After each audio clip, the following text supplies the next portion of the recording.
December 2025 மாதத்தில் இந்தியாவின் மிகப்பெரிய விமான நிறுவனமான இண்டிகோ ஒரு கடுமையான செயல்பாட்டு நெருக்கடியை சந்தித்தது. இது பரவலான விமான ரத்துகளுக்கு வழிவகுத்து ஆயிரக்கணக்கான பயணிகளை விமான நிலையங்களில் தவிக்க வைத்தது. அவர்களுக்கு பெரும் சிரமங்களையும் இழப்புகளையும் ஏற்படுத்தியது. டிசம்பர் 2ஆம் தேதி தொடங்கிய இந்த நெருக்கடி ஒரு வாரத்திற்குள் 2000த்திற்கும் மேற்பட்ட விமான ரத்துகளுக்கு வழிவகுத்தது. டெல்லி, மும்பை, ஹைதராபாத் மற்றும் பெங்களூரு போன்ற முக்கிய விமான நிலையங்களில் செயல்பாடுகளை கணிசமாக சீர்குலைத்தது. பயணிகள் நீண்ட நேரம் காத்திருந்து தங்கள் திட்டங்களை மாற்ற வேண்டிய நிலைமைக்கு தள்ளப்பட்டனர்.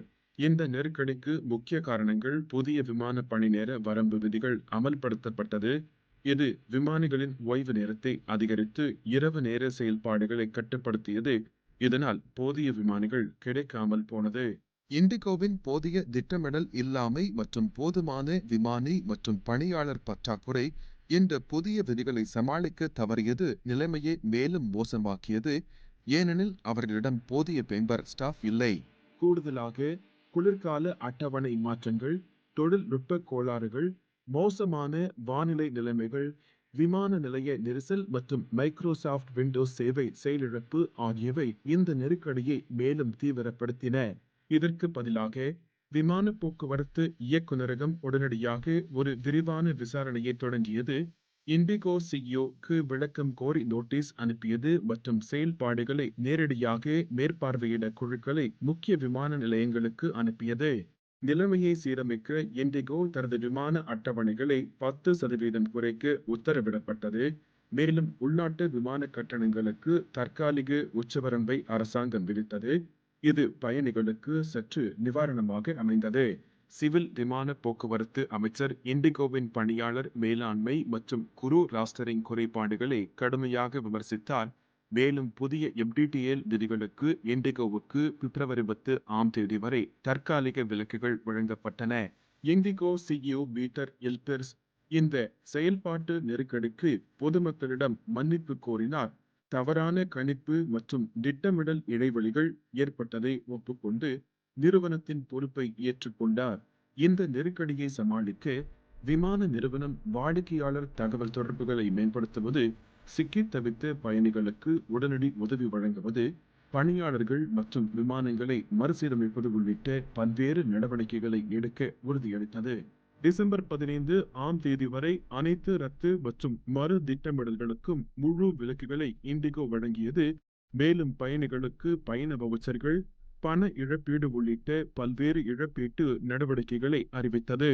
ரத்து செய்யப்பட்ட விமானங்களுக்கு 24 மணி நேரத்திற்குள் பண இழப்பீடு வழங்குவது மற்றும் டிசம்பர் 3 முதல் 5ஆம் தேதி வரை விமான நிலைய நெரிசலால் கடுமையாக பாதிக்கப்பட்ட பயணிகளுக்கு ரூ. 10,000 மதிப்புள்ள பயண வவுச்சர்கள் என இரு அடுக்கு இழப்பீட்டு கட்டமைப்பை அறிவித்தது. இந்த இழப்பீட்டு நடவடிக்கைகளுக்கான செலவுகள் 500 கோடி ரூபாய்க்கு மேல் இருக்கும் என்று இண்டிகோ மதிப்பிட்டது. இது நிறுவனத்திற்கு ஒரு குறிப்பிடத்தக்க நிதிச் சுமையை ஏற்படுத்தி அவர்களின் நிதி நிலையை பாதித்தது. இந்த முழு நெருக்கடி பொதுமக்களிடையே கடும் கொந்தளிப்பை ஏற்படுத்தியது. இண்டிகோவின் தாய் நிறுவனத்தின் பங்குகள் கணிசமாக வீழ்ச்சியடைந்தன. இது முதலீட்டாளர்கள் மத்தியில் பெரும் கவலையையும் நம்பிக்கையின்மையையும் ஏற்படுத்தியது. பயணிகளின் நலன்களை பாதுகாப்பதையும் விமான செயல்பாடுகளில் ஸ்திரத்தன்மையை மீட்டெடுப்பதையும் அரசாங்கம் மற்றும் டிஜிசிஏ இன் அனைத்து நடவடிக்கைகளும் முக்கிய நோக்கமாக கொண்டிருந்தன. இண்டிகோ தனது செயல்பாடுகளை குறைத்து செயல்படத் தொடங்கியது. டிசம்பர் நடுப்பகுதிக்குள் இயல்பான நிலைக்கு திரும்புவதை இலக்காக வைத்தது. மேலும் ஒரு சுயாதீன மதிப்பாய்வு மற்றும் சரிசெய்ய நெகிழ்வான வெளி ஆலோசகர்களை நியமித்தது. டிஜிசிஏ நெருக்கடியின் போது அலட்சியமாக செயல்பட்டு 4 விமான செயல்பாட்டு ஆய்வாளர்களை பணிநீக்கம் செய்தது. இது விஷயத்தின் தீவிரத்தையும் நிர்வாக ரீதியான பொறுப்பையும் அடிக்கோடிட்டுக் காட்டியது. ஸ்திரப்படுத்தும் முயற்சிகள் தொடர்ந்தாலும் டிசம்பர் 8ஆம் தேதிக்கு பிறகும் இண்டிகோ பல விமான ரத்துகளை எதிர்கொண்டது. இது சவால்கள் முழுமையாக போகவில்லை என்பதையும் தொடர்ச்சியான சிக்கல்களை வெளிப்படுத்தியது. விமானி பற்றாக்குறை இல்லை என்று விமான நிறுவனம் தொடர்ந்து பராமரித்தாலும் டிஜிசிஏ அதிக எண்ணிக்கையிலான விமானிகளை நியமிக்க வலியுறுத்தியது. இது இரு தரப்பினருக்கும் இடையேயான முரண்பட்ட அறிக்கைகளையும் விவாதங்களையும் வெளிப்படுத்தியது. இறுதியாக இந்த நெருக்கடி இண்டிகோவின் விளிந்த பணியாளர் மாதிரி மற்றும் புதிய எப்டிடிஎல் விதிகளின் தாக்கம் குறித்து துறை அளவிலான கவலைகளை எடுத்துக்காட்டியது. இது இந்திய விமான போக்குவரத்து துறைக்கு ஒரு முக்கியமான பாடமாகவும் எச்சரிக்கையாகவும் அமைந்தது.